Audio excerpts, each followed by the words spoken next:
YCP ఆఫీసులో ఆ party నేత బొత్స సత్యనారాయణ మాట్లాడుతున్నారు. లైవ్ చూద్దాం. వైఎస్ఆర్సీ పార్టీ పెద్దలు కూర్చొని మరి అటు జగన్మోహన్ రెడ్డి అధ్యక్షుడిగా ఢిల్లీలో మన తాలూకా తెలుగువారి గొంతుకు ఆంధ్ర రాష్ట్ర ప్రజల తాలూకా అభిప్రాయాన్ని ఢిల్లీకి చెప్పాలని చెప్పని మునిపెన్నులు కలిగిన విధంగా పోయి ఢిల్లీలో ధర్నా చేసిన విషయం కూడా ఈ సందర్భంగా ప్రధానికి తెలియజేస్తున్నాం. ఆ నేపథ్యంలో అయిన తర్వాత అయినప్పటికీ కూడా ఈ రాష్ట్ర ప్రభుత్వానికి చిత్తశుద్ధి లేదు, కనువింపు జరగట్లేదు.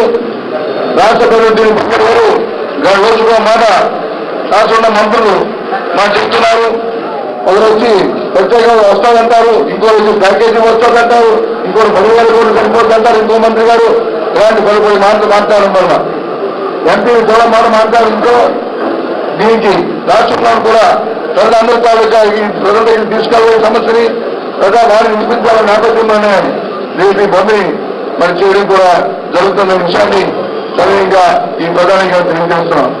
కాబట్టి జరుగుతుంది ఇది ఒక స్వార్థంతో చేస్తున్న కార్యక్రమం కాదు. రాష్ట్ర సంబంధించిన అంశం, దానికి తరాలకు సంబంధించిన అంశం. మన తాలూకా రాబోయే కాలానికి పిల్ల పాపాలు సుఖంగా ఉండాలంటే, వారి ఉద్యోగ అవకాశాలు రావాలంటే, పరిశ్రమలు రావాలంటే, రాష్ట్ర అభివృద్ధి చెందాలంటే ఇవాళ ప్రత్యేకంగా ఒకటే మార్గంలో సాధ్యమనే విషయాన్ని ఈ సమయంలో తెలియజేస్తున్నాం. నిర్మాణం అందరూ తెలుసు.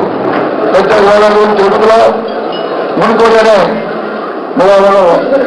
ఒక వ్యక్తి ప్రత్యేక హోదా రావాలి, దానికి చిత్తశుద్ధిగా రావాలని చెప్పి ఆత్మపరిణామం చేసుకున్న సందర్భం.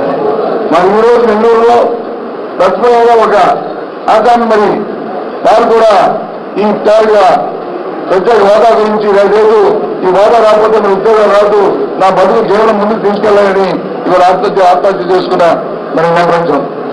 ఇలా బయట అప్పటికే 29న ఏపీ బంద్కి వైసీపీ ఇప్పటికే పిలుపునిచ్చింది. రాష్ట్రానికి ప్రత్యేక హోదా కోసం అంతా కలిసి రావాలి, బంద్ని విజయవంతం చేయాలని బొత్స సత్యనారాయణ కోరుతున్నారు.